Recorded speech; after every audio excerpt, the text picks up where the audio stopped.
Hi everyone, it's Eli. You know how sometimes you stumble upon something truly game-changing in healthcare? Well, I found it. KinetiSense. This cutting-edge motion capture technology is transforming movement, assessment, and recovery. Imagine getting instant AI-driven insights without any wearables on your patient. That's right, no ping pong balls needed. Just pure, accurate data. Perfect for boosting athletic performance, pinpointing imbalances, and refining rehab. Top professionals worldwide trust KinetiSense to maximize productivity and results. Check out our partner page to learn more. Experience the revolution in movement.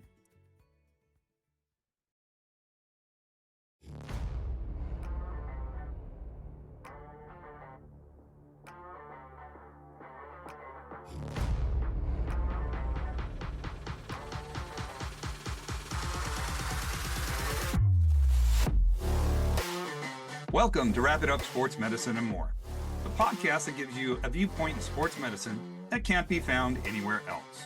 I'm your host, Eli Hallak, and we have a fantastic show ahead of us today. So, let's get started.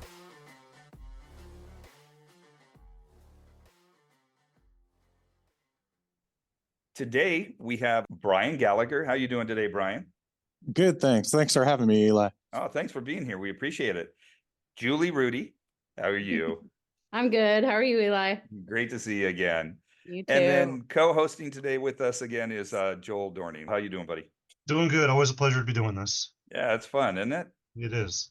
So we have a few colleagues on today, and we're taking a new topic. We're talking about a transition phase that athletic trainers sometimes go through when we change locations or change positions.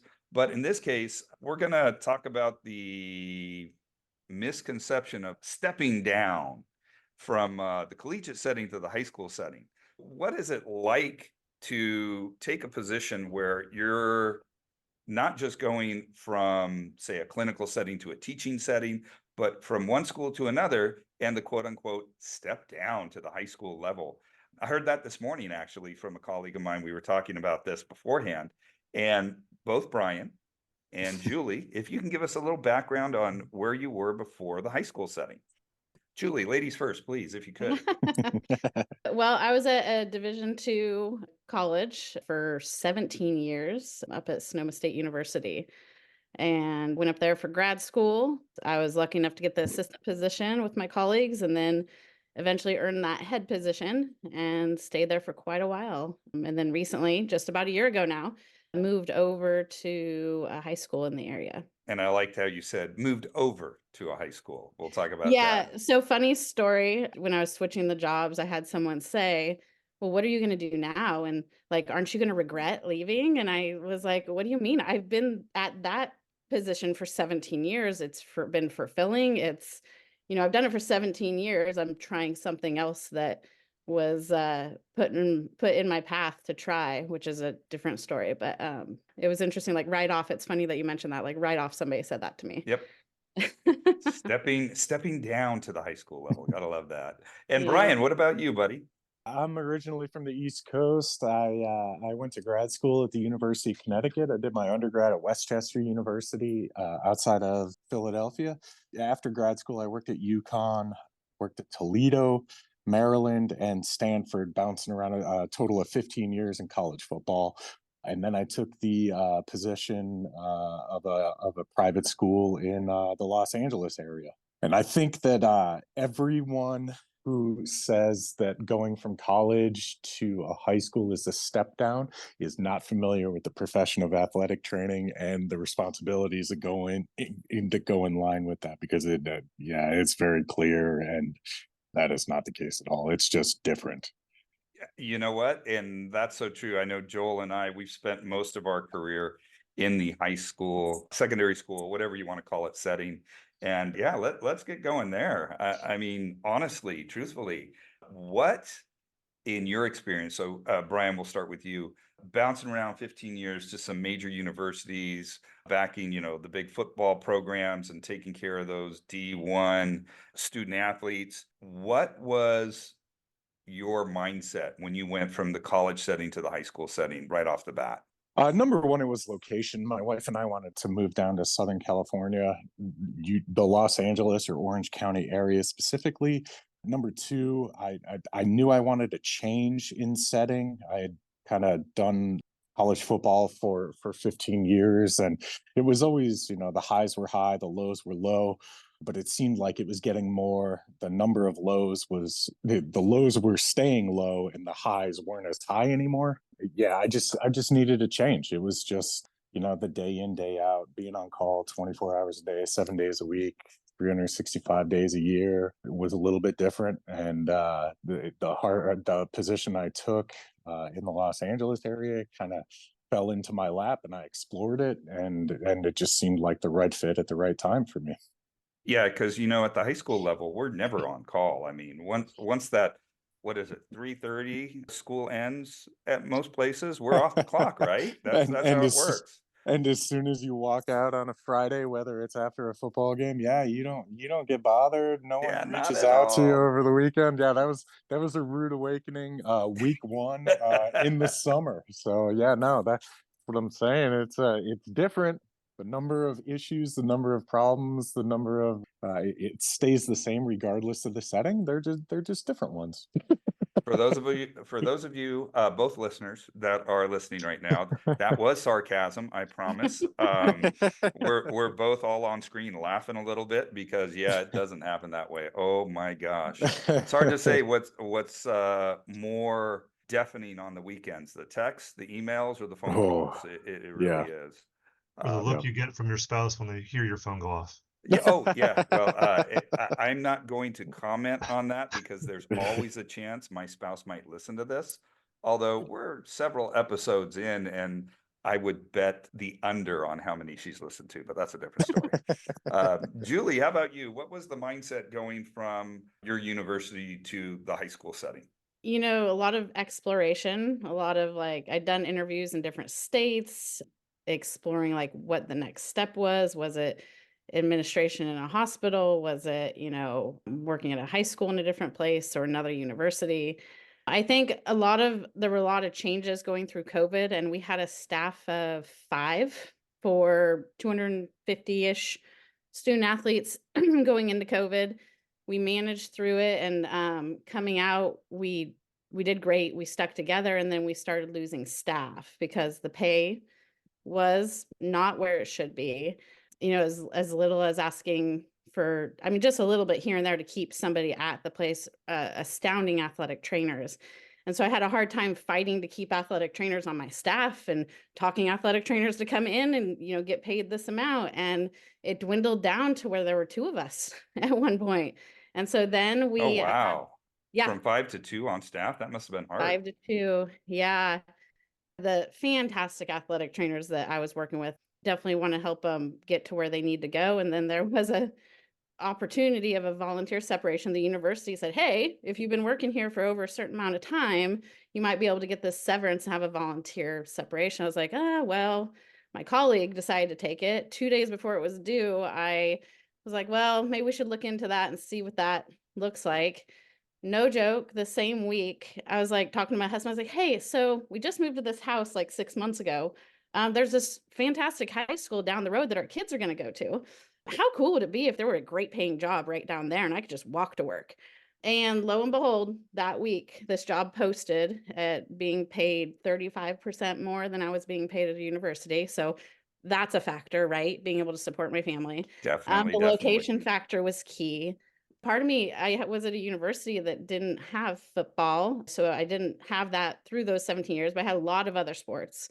And, getting back to high school football, which Eli, I worked a lot with you. You were one of my clinic Yeah, instructors. So that was fun going, back in the day. yeah, right.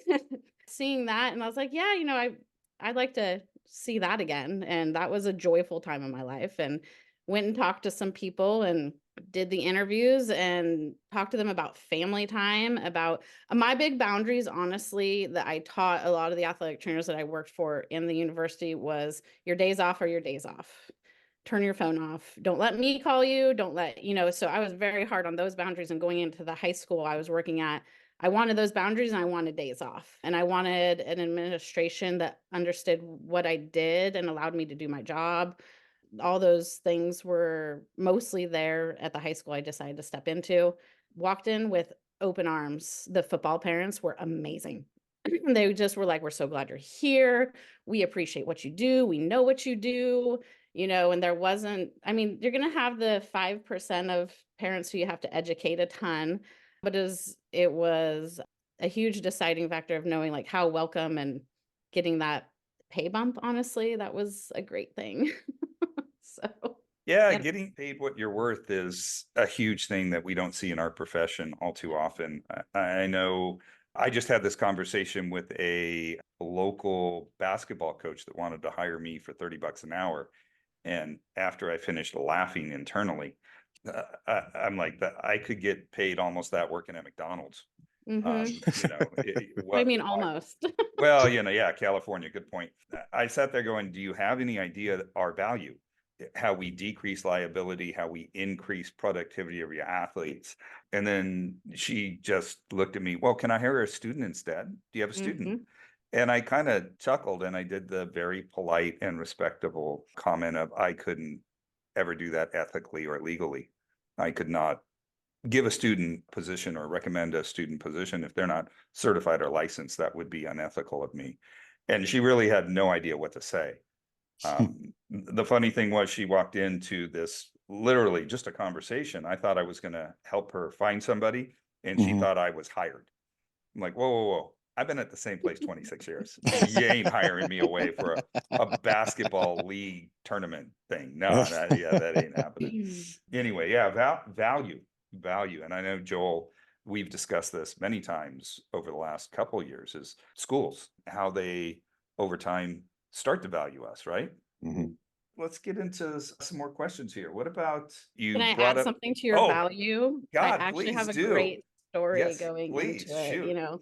value coming from, in a couple of those stories I'll tell are like kind of like the worst I experienced or the best I experienced. But working at university, there were times I was so sick that I couldn't leave the bathroom and I was reprimanded for not answering my phone. It was like, why weren't you available? I was like, well, I couldn't, to where, then I'm walking into this tournament that I worked with our coach on to cover. And I said, okay, here are the services I have to provide. And I quoted him, and this was just recently, a very high level wrestling tournament. And I said, here's what my hourly rate is, but this is what you get with that. And I line itemed every single little thing. They come back and they go, I'm not paying for that. That I'm not paying that. And I said, okay, well, what do you want to pay? And they initially said $250 for the whole day. And I said, well, no, but we'll do the going rate Excuse me. at that point I said, for this amount, it was a decent rate and appropriate rate for this area. I said, I will give you first aid and emergency services only. That's okay, no problem. Like, I'll take it. Okay, no problem. First day I walked in, I said, okay, so what are the instructions that you want to give me to talk to the parents of when I'm not taping them, when I'm not counseling on injury, when I am not giving additional guidance past first aid and emergency services? And how did that go over? And I love this coach. Let me tell you first, but it was such a great evolution of the conversation. And then initially there were like 2 or 3 things like, hey, coach, you want me to solve that for you? Yeah, would you please? I'm super busy. No problem. I've got you. Like, I'm going to get you taken care of. I was like, would you like me to show you? Like, can I just take care of you? He goes, yeah, bill me. I said, no problem. And I'm doing what I do. We do what we do as athletic trainers of talking to parents, of Amen to that. talking with the kids, of being on the mat when we need to be on the mat, of watching. And he goes, well, it's pretty easy, and this coach is pretty easy. You're just sitting back watching, right? And I said, what? Let me explain to you what I'm watching. We laugh as athletic trainers, but in my head, I was like, oh, this is an opportunity. I said, okay, well, let me tell you what I'm watching. I said, I have 4 mats in here. I have 2 mats in the other room, and I'm ready to go anywhere at any time and do what's needed at that moment. I'm not ever stopping watching, doing, listening the whole time. He says, okay. And so then after the fact, I line itemed exactly what I did during the tournament, from eye exams to concussion exams to on the mat emergency first aid to supplying supplies that they'd never seen before. It's different nose plugs. Actually, Eli, you may have showed me these nose plugs, the foam nose plugs that expand versus just the plugs. Anyhow, so I line item that, and we had a great conversation after, and he goes, And I did some things of, it was a fundraiser and it was a local school. So I gave some discounts and I said, this is just my worth and this is my value. And he goes, okay, well, guess this is the cost of doing business. I was like, thank you. I appreciate that. Like, thank you. That is a Wow. wonderful story. But the comment at the end is what the coach I dealt with last week, or this actually was this week, wasn't it, Joel? Yeah, just Monday. They don't understand the cost of business. No. They don't see the big picture. Now, you're in a unique situation currently. Correct me if I'm wrong. There was no athletic trainer before you. Is that correct, Julie? For a few years. For a So a few lot of my years. seniors going through football had an athletic trainer prior. The parents who were senior parents had that experience. And they were actually working really hard on telling the people under, but my freshman parents and everybody coming in have not zero, have some time to understand what I can actually provide and the services I provide. Right. So it's an interesting situation. Brian, in contrast, Mhm. we worked, I wouldn't say side by side, but a few miles away from each other for several years. You were And definitely guiding me through and a shoulder to cry on during those years. So. well, I appreciate that. It was fun times.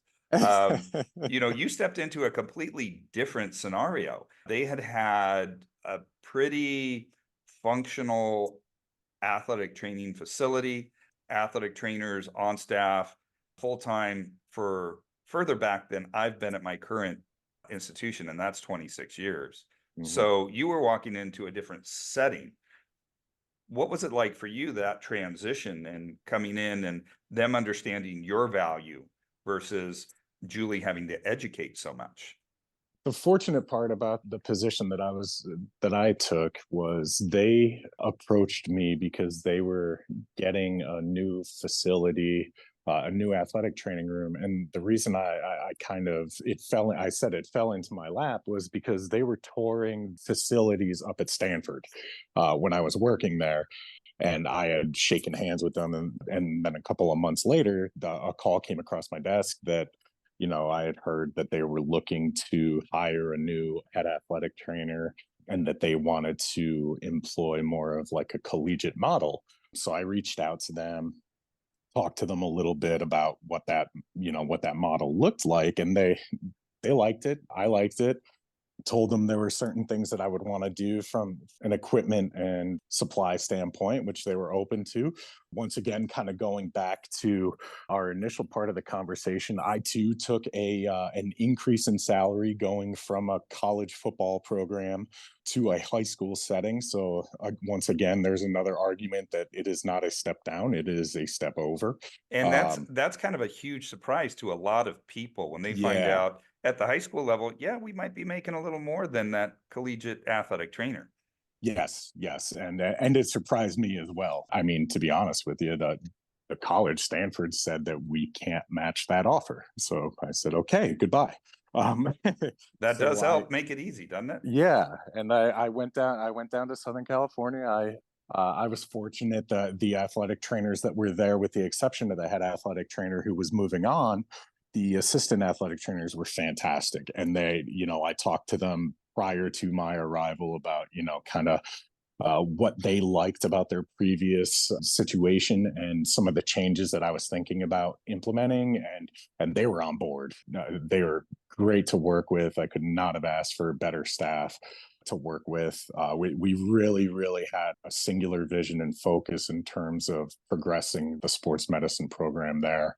We had some back and forth because the person who was the head athletic trainer previously moved into a different role at the school. So sometimes he would sort of, I don't want to say like step on toes, but was trying to venture back into his previous territory. Would And insert his clinical correct, opinions. Yeah. which we gracefully did not follow because there was a reason they were looking for a different person in that position. So, but I mean, we ended up having a good working relationship.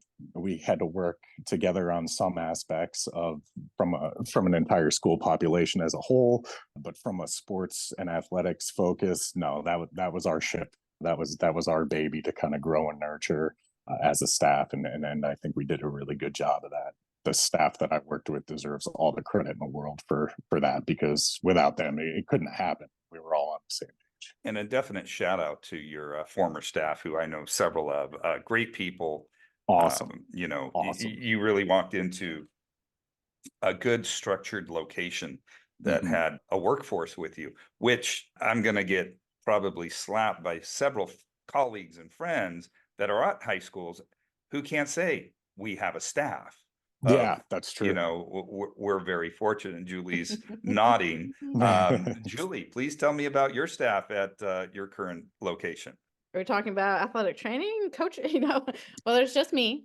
I do have a colleague who she's teaching the sports medicine class. So it's really nice to have her perspective of the high school kind of working there. Now, what's her background? Because we know a lot of the times the teachers that are teaching some type of CTE, ROP course She is aren't actually always the original athletic trainer that was there. She started Okay. the program when they first had like 0. So she went through the trenches there of building the program, and then she went over to teaching. Every now, what we've kind of started is having students observe, and we're trying to kind of like see where that goes. So she has an athletic training and a sports medicine class, but she actually does have a background in athletic training, which is fantastic. Right? Very cool. Very cool. We actually have 5 total athletic trainers in our district. And so I lean on them a lot for input, advice, things of, hey, is this normal here? Is this how we operate? What do we need? Just to get the norm. A year in, I did a lot of watching and listening of what, and then I'm kind of building what I want to happen. That is my current staff. And I have a great colleague, Shyla. Oh my gosh, I just adore her. She spent a decade in high schools in Southern California. She's, I go lunch with her every now and then, and I say, hey, what do you think of this? What do you think of that? And while, I have the years of experience that I do, I still want to get input for the level I'm at. But yeah, that's me for now. The facility isn't horrible. It's cute. It's quaint. It's cute. It works. I'm There you go. appreciative. I walk down, I'm like, you know what? I see what you did here. I see what you're trying to do. I appreciate that. Thank you. Now let's build on it, because my room is just stockpiled every day. And I was talking to my athletic director. I was like, yeah, I need like 1,000 square feet. He goes, oh, what? I was like, have you seen my room after school? Like, I have power hour right after school, and we are rocking and rolling. Power hour. Oh my And God.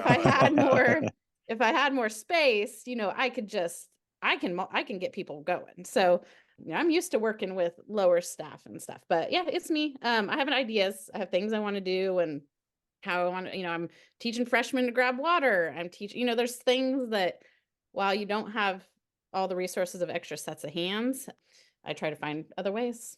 Yeah. You have to overcome and adapt in our profession, right? Otherwise, and people don't get that's what I taken care learned of. from Division II. I loved that space, because the resources were what you made it. And if you need to find resources, you need to find resources. I love Division I too. Dabbled in that a little bit of, you have some great resources to learn from. So yeah, it's fun. All the different levels are fun. What would you guys say the biggest transition? I mean, obviously you're going from collegiate athletes to high school athletes, but I think what gets lost in that too is the transition of also dealing with the parents at the high school level. Maybe I was dealing with a lot of parents at the end of my college career. Let me tell you, after college. Oh, wow. Well, let's hear from Brian, and then Brian I want to hear that comment from Julie just expanded on. Everything from a college football standpoint for the universities that I worked at, everything was pretty much in-house. I very rarely dealt with the parents, other than, informing them that their kid was hurt and gonna have surgery, but here's the surgery, here's the time of the surgery, here's where it's gonna be, stuff like that. It was very much cordial. And then the high school level, yeah, that was another period of adjustment. Every parent has a buddy or a relative that's an expert that knows more than you. Yeah, it was a different world. And I would say one of the biggest transitions was just the control aspect. On the college level, you knew when the doctor appointments were, you knew which doctor they were going to, you basically knew what the doctor was going to say. Whereas at the high school level, when they leave campus, you don't know what's going on until they come back in. And sometimes they tell you they saw a doctor or a chiropractor or a massage therapist or a midwife that saw them and offered their advice. The midwife thing actually did happen. That is not an exaggeration. Wow. Okay. Yeah, That's a first for me. Yeah.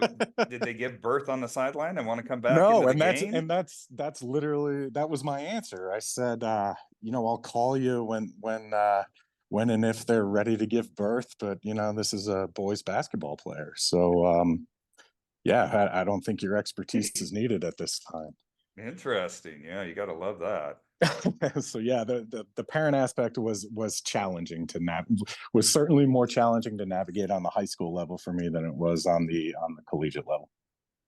Julie, please tell us what it's like. I don't know if I call it control. I mean, yes, you do have control over it, but it's continuity of care. We had complete rule of continuity of care for the student athlete. We knew who they were seeing and could get them to where they needed to go and knew every step and could spend 2 hours a day with them on rehab.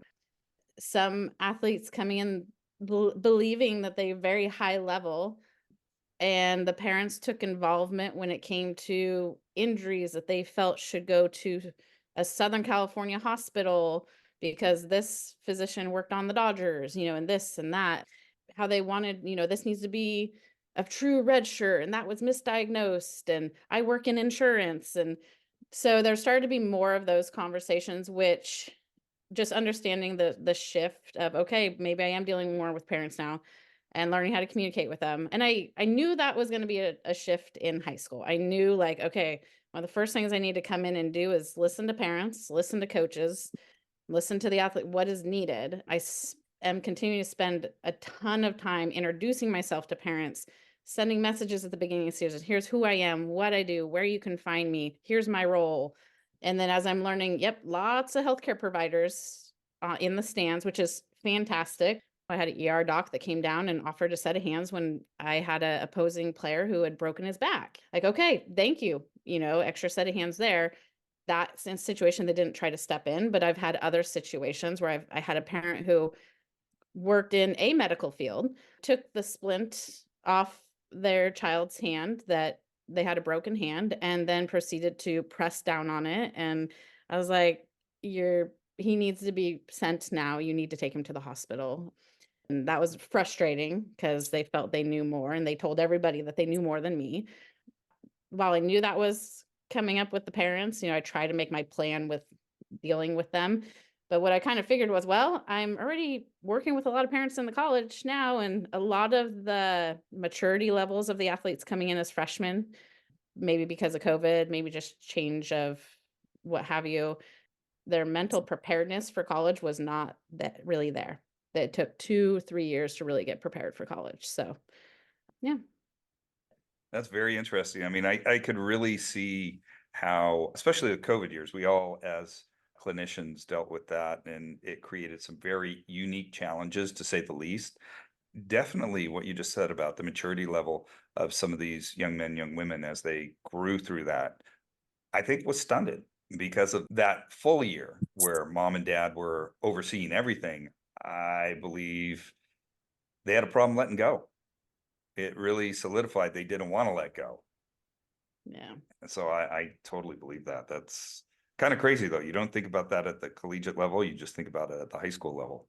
Mhm. Yeah. And, maybe it's more of a Division II. And I had other colleagues that were much more firm. It's like, no, you need to stay in the stands. Parents, I was, maybe to my fault, I was a little more open to conversations, trying to, bridge the pathways. That's very kind of you. I don't know if that's ever been said about me. So, Oh, no, you taught me a ton of boundaries, Eli. Lots of boundaries. Can't say that a lot of people thought some of my decisions were kind. All right. Well, okay. So I Just had a don't want that to be the positive. first introduction to the parent. You want Yeah. them to at least know that ahead of time. Yep. Yep. What have been some of the biggest rewards transitioning from the collegiate setting to the high school setting, as far as clinical, personal? What has been the biggest rewards of that transition, Brian, if you don't mind?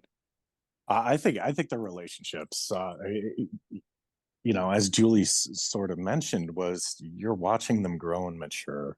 I still keep tabs on some of the athletes that I worked with on a high school level, and kind of look for them on the college level and or the professional level and see how they're doing. And there's a lot of good memories. The relationships with some of the coaches were probably more friendly on the high school level than they were on the collegiate level, where it was, mostly strictly professional. Like I mentioned before, the staff that I worked with on the high school level, that I mean, I will never, a bad word will never come out of my mouth about them because of how close we grew. And if one of us had a good day, we all had a good day. If one of us had a bad day, we all kind of took it on the chin. It was definitely more collaborative, more of a team effort. Yeah, the relationships that you form with some of the kids and some of the parents that, see what you do, they appreciate what you do. Yeah, I mean, as I mentioned from the collegiate level, what made me go to the high school level was that the lows were low and the highs weren't as high, but you had some pretty good highs on the high school level, and the lows were still low, but man, those highs, you love to see people do well, and staff included, coaches included, athletes included. So yeah, the people was the most rewarding aspect for me. Yeah. How about you, Julie? I think on a personal, I have weekends, I have days off. There's something to say about truly getting a couple months off during the summer to just get set for the next year. And then I get to personally, I focus on just some other things that I've wanted to do. Like I've wanted to start maybe my own private clinic. People who call me who've known me through the years, hey, can you still help me? Yeah, well, opening up that avenue too, even starting my own business. Clinically, gosh, yep, the relationships as the parents see you and say thank you. I had a parent the other day as I'm talking to their oldest of 4 sons, and the dad looks at me, he just goes, thanks for being just the angel watching over my kids. You took time out of your day to go and ask him why he was limping. Like, thank you. It is great to know as a parent that there's somebody there to do that when we're not around. And then just the celebration is absolutely great. Gosh, you can be losing a football, and this happened in playoffs. We were losing really bad, but then the last play was just this greatest play of the backup quarterback just tossing the ball and pouring down rain, and he makes it, they catch the ball and they make the touchdown. Everybody's celebrating. It's like, that is just so pure and wholesome and like great. And you can just celebrate with them in those pieces. I'm working on getting the staff piece so we can all work on that together.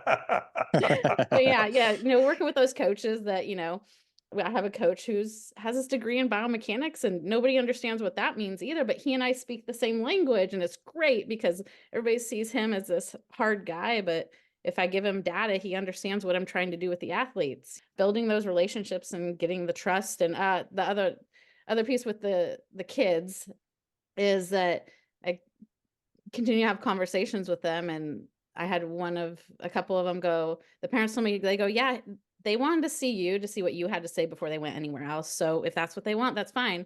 I was like, really? And I had one other kid go, yeah, I want to know what you had to say first. And I'm like, okay, well, but your parents are your parents. If they want you to get care, like we need to get you care. But I wanted to see what you said. I was like, oh, thank you. That's Thank fantastic. you. That's That great. that's when you awesome. know you're starting to make those connections where they trust you a lot, when they want to come to you Yeah. first and get your opinion. I had a track girl just yesterday. She goes, you validated my pain. And I'm like, what? And she goes, you validated what I was feeling because I'm running, getting through my workouts, and I'm trying to just ignore the pain, but you actually gave me something that helps fix it almost immediately. I was like, well, I'm glad. Like, that's what I'm here for. I'm here to educate you all, and I'm here to teach you all those things. And it was just so sweet. She was just, thank you. Thank you. I'm like, Yeah. oh, And going over to not going Brian, anywhere.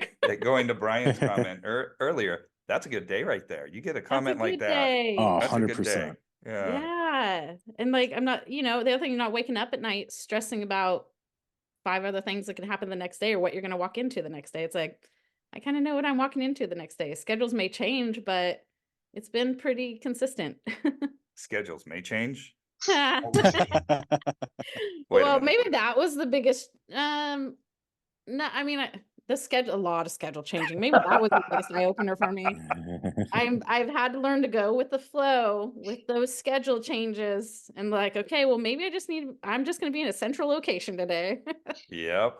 All hands Yep. on deck. All hands on exactly. All hands on deck. And wait, check the calendar again. But we checked it 30 minutes ago. Yeah, doesn't matter. Check again.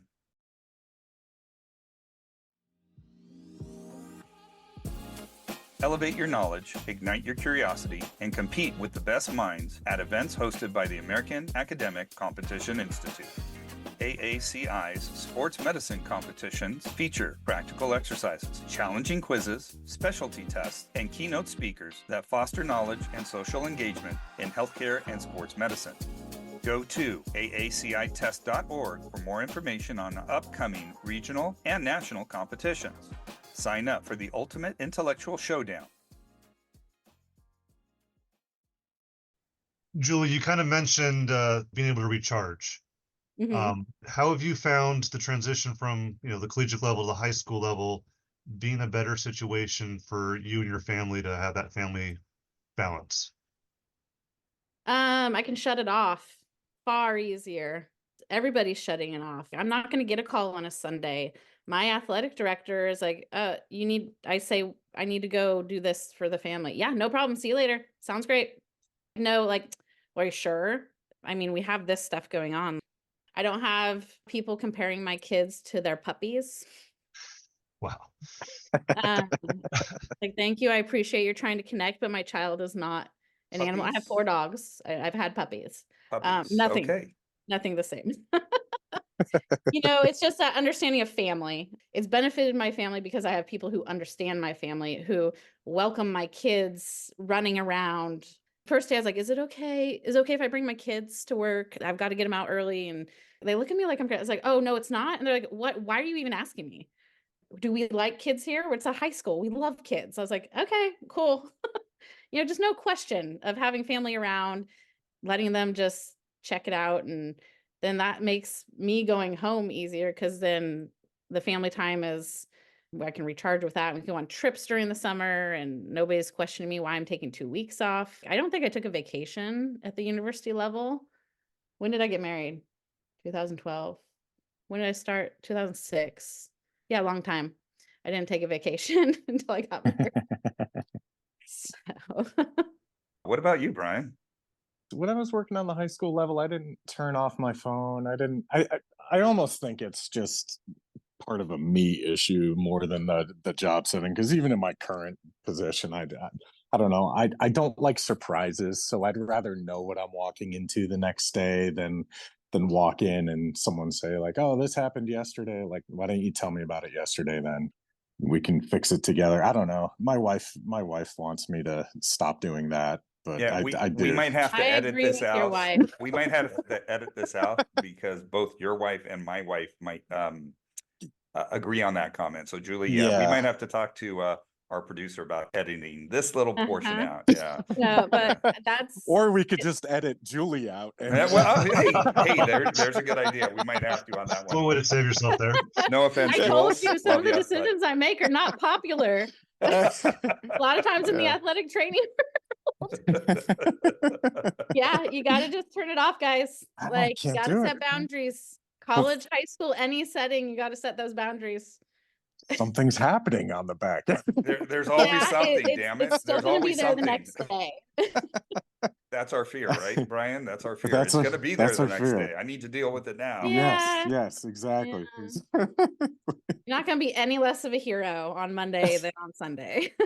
That's true. That's Well, true. aren't we usually the villain though, in most cases, unfortunately? Always. But sometimes I think we answer the call because there is that, well, I've got to be there for them. I'm there for them. That is, I am this role for them. That's what I Just felt. like you got to make sure you don't put more effort than they put in. Yeah, yeah. We No, might it's healthy. we Healthy, might have to y'all. put that one on our the wall in the facility, Joel. You need to I put like more that. effort in than us. I like that. Yeah. Yeah, yeah, Good that's a good idea. one. We can't want it more than they do. Yep. So what kind of advice would you give to other athletic trainers who are considering making a transition, Julie, from the collegiate setting to the high school setting? What would you tell them? This would maybe be for any position. Make sure it's the right fit for you. Division 1 is going to be a great setting for some people. And it goes to support that conversation of it's not a step down. For me, my family, it was a great fit. And it continues to be a great fit. It was more of a step up for you then, in In a lot of reality. aspects of my life. Yeah. Yeah. Yeah, and I get to prepare these kids for where I've already been, and I've seen where they want to go. I've seen what they want to do. And I tell them, like, well, let me prep you for that. I don't want any kid going from my high school injured into a college setting. I want to educate you and prep you for college if that's what you want to do. But along the lines of advice, the fit thing, it's not a step down. There's so many enjoyable things. I would say really build your base of communication with the community partners, the institutional partners, and the parents. Really start a ton of communication and outreach. It's going to take a lot of work, and it does. And I get looked at sideways from some of my colleagues like, what, how many messages and how many meetings are you going to meet parents? They need to see me. Oh, They need yes. I do not want the first phone call to be from this lady at the school that's taking care of their kid all of a sudden. It's got to be smoother than that. So communication would be probably be my other one. Yeah. Yeah, no doubt about any of that. How about you, Brian? To echo what Julie was saying, personal fit, professional fit, every person that you talk to about making the change will have an opinion. So make sure you only listen to those whose opinion you value and whose opinion you care about. That's a great comment right there. It doesn't True. matter. Yeah, it doesn't matter what everyone's going to offer their opinion, whether you ask it or not.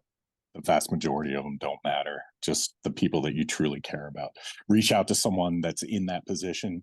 I reached out to you, Eli, before I took the position. I don't even know if you remember that. Honestly, I was just talking about that this morning on the drive Yeah. in with our producer. I completely remember that. Yep. And I was bouncing questions off you, and that was, well, again, I mean, your opinion, even though that was the first time I met you, that was one that mattered to me. It didn't matter what an assistant football coach on the collegiate setting said to me. No, it's your decision to make. So make it with the people that matter. That's so true. And you have to look at everybody's opinion is going to have a little bit of weight, and everybody's opinion is going to have a little bit of value, but somebody's opinion might be skewed a little bit, and they're trying to keep you. They're maybe trying to bring you in. You really got to wade through the information and find those pearls of wisdom from whoever you talk to, really. Right. And no job, there's no such thing as like a dream job. There's no job is as good or as bad as it looks. And it's always somewhere in the middle. That's very true. You can always change jobs too if it doesn't work. Yeah, I've heard that a few times in my last 26 years. Actually, I think Joel tells me that once a week. Eli, feel free, change jobs. Now that COVID's over, you can leave. That about the quote there, Joel? Yeah, no hesitation. I got it. Yeah. Yeah, but at the end of the day, you just have to make sure you find something, whatever setting it is, that you can mentally and physically handle and take and be happy with those decisions. Gotta make sure the good days outnumber the bad days. Amen to that. Definitely. Yes. Yes. Like Brian said, you don't want those lows to be too lows and the highs not high enough. Yeah. Otherwise, it is time to change. Now, we've all kind of mentioned briefly something about our administration. Whoa, there's a face. Administrators can actually make or break a clinical setting for us, depending on who you are directly responsible for and or responsible to. At the high school level, we end up seeing a lot of times that the athletic director or a person in charge of athletics is in charge of us as healthcare providers, which to me is kind of odd. We're fortunate where I work in that we are our own department. We made that change not too long ago. We finally were able to break away and do our Department of Health Services and Sports Medicine, and we oversee ourselves. We answer directly to our principal / president because we're a dual role center. We do all the healthcare on campus. But at the same time, most athletic trainers are that old model where you answer to an AD, which is not always medically appropriate, especially if they end up being a coach and they have a share in the game or, skin in the game, and you're holding back an athlete. Now, having said all that and, let me get off my soapbox. admin really can make or break a position. How do you, Julie, approach admin to make sure it goes in the right direction? And what have you seen over the years that makes a good administrator for you to work with? I actually have a fantastic administrator. That was one of the great things about switching jobs. I am overseen, so my athletic director pretty much oversees me, but my reviews are done by my vice principal, who I see every now and then. What makes a great administrator? What would make a great administrator for an athletic trainer is if they had a medical background. I have yet to experience that. Administrators that listen, who respect our medical opinion, and who hold the ground in those hard decisions, and that don't ask you how you're going to serve the coaching staffs. My big argument is I'm not serving the coaching staff at a collegiate setting. I'm working with the coaching staff. I am a piece of the working puzzle. I'm not serving, because once you get that one over the other, medical decisions could not look appropriate. What else makes a great administrator? They trust what I do and actually see what I do. Over the years, I've gotten a lot of reviews, good, bad, in between, of people who never actually even see what I do on a daily basis. I think I like the administrator that when I say go is go, they back that up. And when I say no, they back that up as well. I love the comment you made, not seeing what you do. We have a fantastic administrative staff here. Joel and I both can't complain, but we had one gentleman, the vice principal, who I interacted with daily for 2 decades, or nearly 2 decades, who had no idea what I did for 15 years until he literally fell down the stairs and ruptured a patellar tendon, and was in the sports medicine facility for treatment, rehab, and advice, even though he wouldn't listen to our advice of you need to see a surgeon because there's not much we can do for a ruptured tendon. And well, are you sure it's ruptured? Yeah. See that big lump up on the thigh? Yeah, that's your tendon. I'll remember him saying to both Joel and myself, wow, I never realized what you did. So sometimes it's just getting them there. We invite people all the time. Come down and look. Your power hour. I'm going to use that. I'm going to quote you. I'm going to use that all the time. Come see us during our Put power me on the hour. wall, Eli. Put Yeah. me on the wall. Oh yeah, you're up there. Actually, Shush. you still are up there. Oh no. Yeah, we still have a Oh, this picture is of you. edited out. Oh no. We still have that picture of you. Ugh. It was amazing to that administrator when he came in, and he was honest. He's like, I knew what you do for our boys. I'm at an all boys school, but I never knew until I witnessed it. That was a big eye opener for me after being here nearly 20 years, that this particular administrator was just learning what we truly did. Mhm. So Invite them to shadow you. yeah, definitely any day. And Brian, I'm fine. sorry. No, I agree completely. Just honest, direct communication and transparency. Whether, if you're that, we're fine. I will never base my return to play decisions on a hunch or a gut feeling. I will always have a plan. I will always present that plan, and I think, yeah, you're right. That actually every college and the high school I was at, I reported, or our department reported to an athletic director. I was fortunate in each one in that they understood what an athletic trainer did and supported our medical decisions. But that being said, that it was never based off of something subjective. It was always objective. And I can handle no. Just tell me no. Don't tell me we'll circle back to it and then you don't do it. Oh, you gotta love that. Yeah, let's circle back later. But what do we do in the meantime? Yeah. Tell me no, please. And Julie, I'm sorry, I think I cut you off a second ago. Did I? I was gonna add something in there, but I forget what it was. It's okay. I'm sorry. No. That's one of my bad This is- habits. Eli, this is your show. This isn't Yeah. our show. You run it. No, You guys make I just facilitate it. I just sit here and get you guys going. That's all I do. That's the fun part.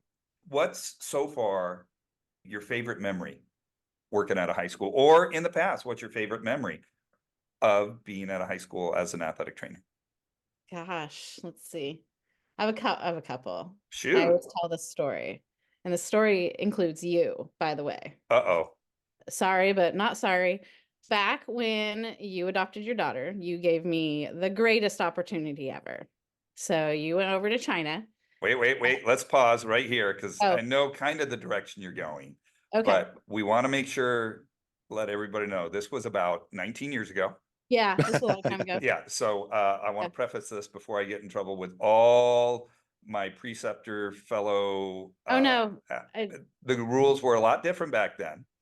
Right. So Yeah. And no, and I want to was, make sure. let me preface too, is there was never a time that I wasn't overseen as a student by the appropriate clinical instructors, which Perfect. included, Thank you. Just there was never a covering, time. Yeah. Thank just you for, covering my backside. Okay, no, good. that was Yeah. going to be included in there, Eli. Okay, And I thank say you. that to like anybody I tell this story to, I say that as well, because as I'm talking with other athletic trainers, there was never a time like even our program director came in and oversaw me while you were Oh, at that's this. right. But Oh what my the God. explanation was you gave me the opportunity because I had been there and worked long enough to understand what you needed done to do, we were in the middle of football season to get what needed to done on the, boots on the ground level, that of course I had somebody overseeing me appropriately. But then those people always said, well, let me know what you need. I'm here as the oversight, but I'm watching you daily and making sure I need to do what needs to get done. But it was just such a great experience to see a fantastic football team and staff welcome me in to be able to take a leadership role as an athletic trainer and have a sense of learning leadership before I stepped out into the real world, because you don't learn leadership in athletic training by a lot of the programs that we have today. You learn the basic concepts of being an athletic trainer, but who teaches us leadership? That depends on where you go, right? But it was about 2 weeks of the most eye-opening experience that it's like, okay, so this is what this entails. This is what running a program with appropriate oversight entails. So Thank you for saying that. I appreciate oh it. no, yes, it was done. I remember, like, we had to make everything signed up. Don't worry, it was, Yep. you didn't just It was leave. it was 17 days. Was it really? You Oh, were wow. on It your didn't own seem, with yeah, oversight with for oversight. for 17 days. Yeah. And usually that oversight looked at you and said, okay, tell me when you need me because you're in charge. And you know what? It was a fantastic hands-on experience, which led me to what, gosh, 17 plus years later to want to go back to the high school level, because I had somewhat of an understanding of what entailed. 17 days is not as long as everybody's career. Like, I get that, but it was a great memory to hold on to of, yeah, someday I may want to go do that again. That's one of the greatest memories that I share at all. And it's one of my like proudest moments too. Actually get to do hands-on and be an adult in the realm for a little bit. And you killed it, by the way. I know we talked about it a lot Oh, so you got the after the check. fact. Good, Yeah, good. I did. I did. It's cash. So it didn't bounce. You're good. But you absolutely killed it. I mean, we spoke about it after the fact. 17 days as a student in charge with little asterisk oversight. We had so many compliments about how you handled everything. And this is going back 19 years. I still vividly remember it. Long, yeah, same, So same. And I believe like ever since then, it was like the same time of year that there would be something coming up in my professional realm, like Eli, how do I handle this? He goes, hey, it's that same time of year again. yeah, that's Yeah, so great, true. great memories there. And I'm building them here too. There's just like that touchdown that was really fun, and the kids and stuff. So there's some good ones. How about you, Brian? A couple that are very similar. The first sport that I was really hands-on with at the high school level was football. And then when some of the athletes were in the recruiting aspect, the college recruiting aspect, and I remember one specifically coming to me, one football player, and asking me my opinion on certain things. And they're saying, my family's telling me one thing. Of course, I'm hearing from from different coaches and stuff like that. What kind of advice can you give me from the college level, and what are they thinking? So they kind of sought my advice from the college's side of the recruiting thing. And after they committed to their university, you know, they come up, they shake my hand and thank me. And then it was like soon enough, the next team I was hands-on with was basketball. And then a basketball player had heard about the experience and the talks I had with the football player. So he would come to me, and then a lacrosse player. And then those conversations were great because, you know, I always prefaced it with, I'm not your family. You're asking my honest opinion. I will give you my honest opinion. It may not necessarily be the one you want to hear, but it will be the honest opinion of where this is going or how this is trending. Man, the thank you, the handshake after their college choice was done, I'll never forget that. They were great. They were great. Brian, you just said one of the greatest things I've heard another athletic trainer say again. I'm not your family. And what I also say too is like, I'm not your coach and I'm not your teacher. Yep. I'm an athletic trainer. We are just Yep. this awesome little piece. Yep. So that's really reaffirming for me to hear you say that as well. Yeah, as an athletic trainer, we walk a very strange little line in Mhm. between family, friend, teacher, educator, That line is administrator. constantly wavering too. Yeah, Yeah. that line is not a straight line. Boy, that curves left and right, up, down, sideways. Brian, would you agree, coming from college to high school, that you're bringing experience and knowledge to them to make them more prepared for that next level? Is that something that you've seen and you valued as well? Yeah, and I think it took a little while for them to realize that, though. You are part of the recruiting aspect on college. You do see what the college coaches are looking for. You've been part of medical disqualification from the college standpoint. So you're sort of a crystal ball for them. And it took a while for them to realize that. And at first, you know, they might not necessarily want the truth or believe what you're saying is true, but then when they realize that it is, they really appreciate it and they use you as a resource for that. That's great. That's awesome. Now, you're not going to believe this, but we've already been talking for almost an hour. Oh wow. It goes by real fast, doesn't it? Yeah, it really does. That's part of the fun of this. Yeah. It's really, for me, it's fun to just get together with people I know, either personally, professionally, and just discuss our field of athletic training, sports medicine, what we do, and the joy that it brings to us, whether it's using, as Brian just said, a crystal ball to help them understand what's potentially in their future if they go a certain direction. But what I notice is we've made lifelong friends with these young men, young women who end up becoming better adults because we've interacted with them. And Mhm. it's very gratifying when they come Like Jimmy back. said, we're a piece of that puzzle that works with them. Yeah, it's Yeah. fun. Yeah, and I don't think any athletic trainer should minimize the potential impact that they have on someone's life, and it's not just from an injury evaluation, rehabilitation standpoint. You know, but Yeah. 100% agree. Those young men, young women who come to us, they're someone's baby and we have an impact. Yeah. mhm.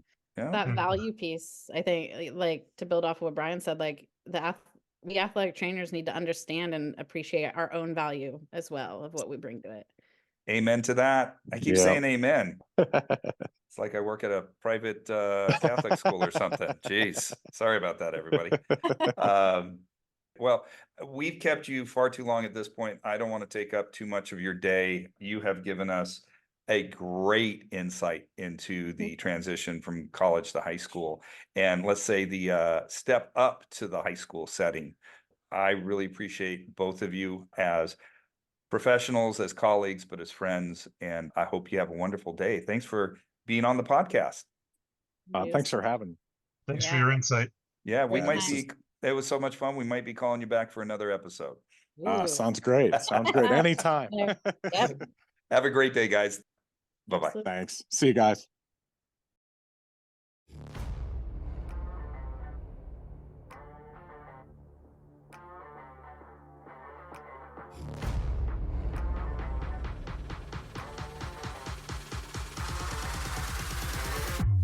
We hope you enjoyed this episode. Want to make sure you hear every episode? Remember to like, follow, and subscribe to our podcast. Don't forget to share our podcast with your colleagues, family, and friends. Your Your support will help more people find and enjoy our content. Wrap It Up Sports Medicine and More is directed by Eli Hallak. It is produced by Gabriel Hallak. Our theme music is by Coma Studios via Pixabay. The views and opinions expressed on this podcast are solely those of the contributors.